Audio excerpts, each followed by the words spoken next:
What's good, everybody? I'm Superior Kai, long time no see, and welcome back to another video on Hogwarts Legacy.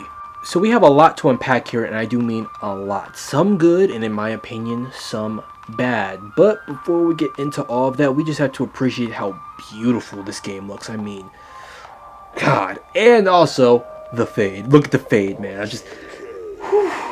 Looks good. Also, let me know what you guys think of the pre-order robes here. I'm kind of feeling it, but at the same time, not. I mean, if it was for like Quidditch, it would look cool, but you know, everyone else is wearing like, you know, normal robes, so I'm just like, kind of stands out.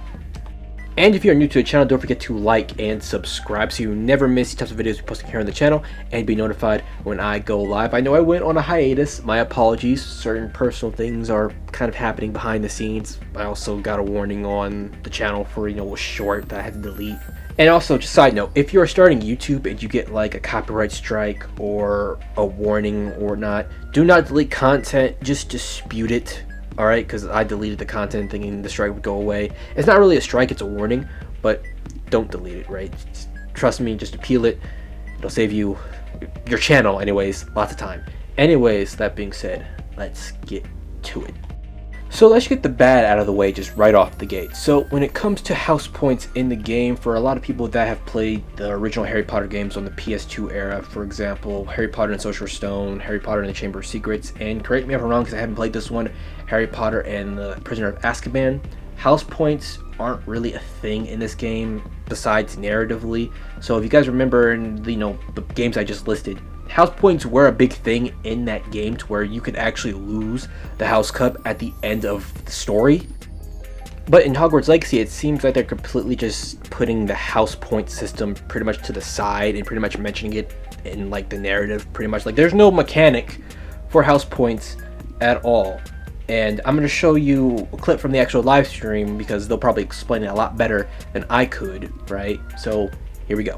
It's a nod to lore. House points is not a core mechanic or system in the game. We didn't turn it into like a gameplay system, but it's definitely present throughout our narrative. And there are lots of choices where we want to nod to things that aren't necessarily gameplay systems, but we nod to them as part of the narrative. Over to the right there, Andrew was teasing. That's the Great Hall over there.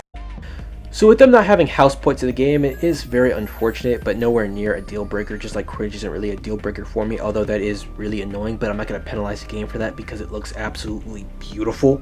But let's get into the pros now, right? When it comes to Hogwarts and how they designed it, there are certain parts of the castle where I'm like, yo, this is ripped straight out of the movie, or the movies, right?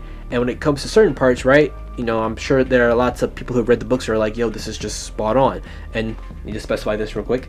I know a lot of people got on me on one of my previous videos saying, hey, you know, you didn't read the books. What is up with that? I am currently reading the books right now. I'm reading the first one. Obviously, you got to start off with number 1. And I'm loving it so far, right? The audiobook. I'm listening to the audiobook, right? I don't have the physical books because, you know, mofos don't have time to read. But the audiobook is pretty much the next best thing, especially when you're working and you don't really have time to just, you know, throw through the pages. I'm loving it so far. There's so much detail and a lot of stuff already, just for like the first chapter alone, where they that the movies failed to mention. And I'm like, well, this is like re-experiencing the story in like a whole new light. So when it comes to combat in this game, they've pretty much gone over like how you're going to be transitioning from using different spells with like the diamonds, you know, area that you have on screen here, which you're pretty much holding R2 and then you're going to be pressing X, triangle, square, circle to transition from spell to spell. But what they also said was you're going to be able to get access to different like diamonds or whatever, so where you could use more than, you know, just the 4 spells that you see at the bottom right here, which I thought was really interesting and, you know, saves a lot of time, right? So you're not just switching between, you know, switching out, you know, slots or whatever for spells. So I'll let them explain it and pretty much sound like I'm rambling or whatever. But that R2 is also your gateway to all of the spells that you might slot. So if you hold R2 instead, you can see how the diamond expands. And if we let go, you see how it contracts. Yeah. And so if you hold it again, it expands. And so when it expands, then all the spells that you slotted while you're holding that button can now be tapped with your face buttons. Awesome. And not only that, but over the course of the game, you can gain additional spell diamonds, up to 4 additional ones, so that you can slot up to 16 spells, you know, pretty much instantly. And then that helped us fulfill the fantasy of in combat, I need to be able to access things very rapidly. Yeah. And so you learn over the course of these events, how to juggle not just the spell casting, but also it reinforces an understanding of another feature of the wheel. And this part isn't really just information, but I just find it so funny. So obviously we know that our character is in our 5th year and that he's special. He has just ancient magic or whatever.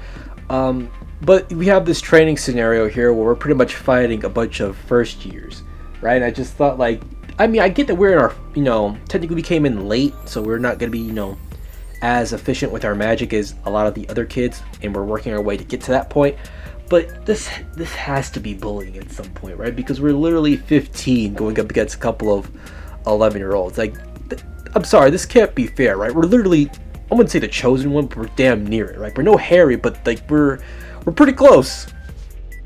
Now, obviously, I already mentioned how beautiful the game is, but the actual size of not just the castle, but the outside of, like, beyond Hogwarts in general is just massive. Now, they didn't showcase that, and obviously, they're going to have more gameplay to be shown, I guess, later on, which the game comes out in, like, February, I think mid-February of 2023.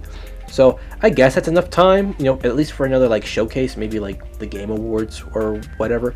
But it looks like a very, very big world, and the activities, it seems like there's a lot of activities that you can do in the game. So I don't think we're gonna be bored, guys. I don't think that we're gonna be running out of things to do. Because me personally, I like having a lot of collectibles and a lot of side events and side missions, especially ones that have little story surrounding them with NPCs that you can later interact with. Because I believe they said something, a little while back to where, side characters or, future companions where you'll do a side mission with them, you'll get a mini story, and then they'll be able to join you on your story going forward, which I think is pretty sick.